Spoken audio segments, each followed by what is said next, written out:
y'all at home that make y'all not like us so bad? Thanks.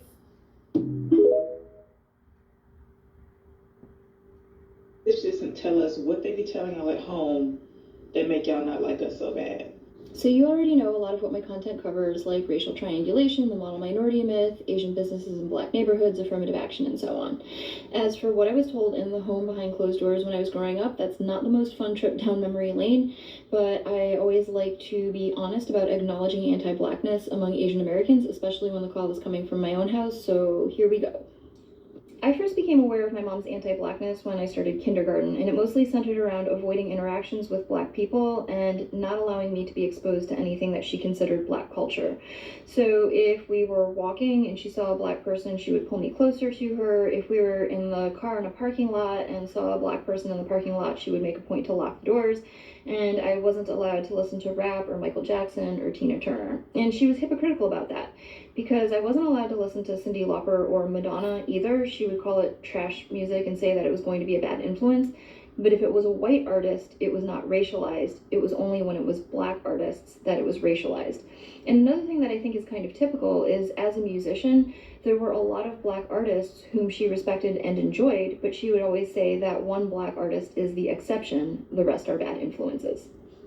When I went to school, if I came home and said I made a friend, her first question would be white or black. And that drove me nuts, because in preschool, I dealt with a lot of bullying and discrimination because of being Asian, so it didn't make sense to me that she wanted me to turn around and do that very same thing to my black classmates, whom she knew nothing about, on the basis of their skin color. And when I wouldn't stay away from my black friends, she would resort to making up justifications as to why it was harmful for me. She would say they're going to hurt me and they're going to be a bad influence because they fight and they swear and they're not good students. And of course, none of that was true. And in my household, it was not physically or emotionally safe to voice your opinions, but about that I would, because it literally angered me. And then she would resort to physical violence. And that sealed the deal in my mind that prejudice is purely irrational, because none of her claims had any basis in reality, and that's why she had to resort to physical force. Unfortunately, I think that when parents resort to intimidation and violence to instill prejudice in their children, a lot of times it works. But I was very lucky, because the principal of my elementary school was a black woman who implemented a program called Students Educating Each Other About Discrimination. And that wasn't centered on racial discrimination, it was about discrimination in general. But in that program, we learned to have discussions about discrimination and to identify it and disrupt it. Which at that age just means if you witness discrimination, say it's discrimination and articulate how you know that it's discrimination. So from learning that very powerful tool at school, I was able to identify that what my mom was doing at home was wrong. Additionally, the principal was a black woman, so I had a black woman in a position of leadership as a role model. And in my school district, she wasn't a token. They really valued black leadership, from teachers to administration, guidance counselors, all the way up to superintendents. And so I was surrounded by black role models who made me see that reality did not line up with what my mom was trying to teach me. The straw that broke the camel's back was sometime around the ages of between 7 and 9. I was planning a birthday party, and I told my mom that I want to invite my friend Keisha, which I knew was going to be an issue, but I thought I would try. And she said no, and I said, fine, then I don't want to have a birthday party, and she made me have the birthday party.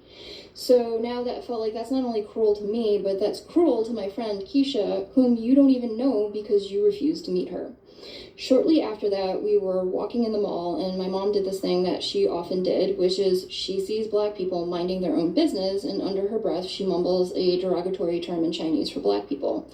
And I remember I pulled back on her hand and faced her, and I said, they are not doing anything. You don't know them.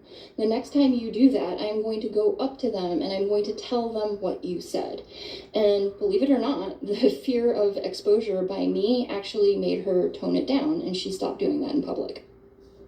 Fortunately, my mom did not live and die that way. In later years, she came around to seeing and later openly admitting how wrong she was. In her older age, one of her best friends really was black, and my mom admitted to her friend what her previous attitudes had been and why.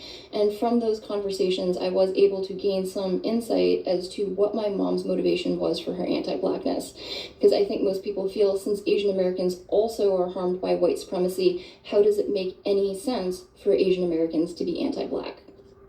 My mom spent most of her young life in Hong Kong when it was under British occupation, and then in the 1950s, she came to the United States when she was 16 years old. Generations before my mom, her family had been living in and doing business around Shanghai, Hong Kong, and Macau, which were French, British, and Portuguese occupied areas.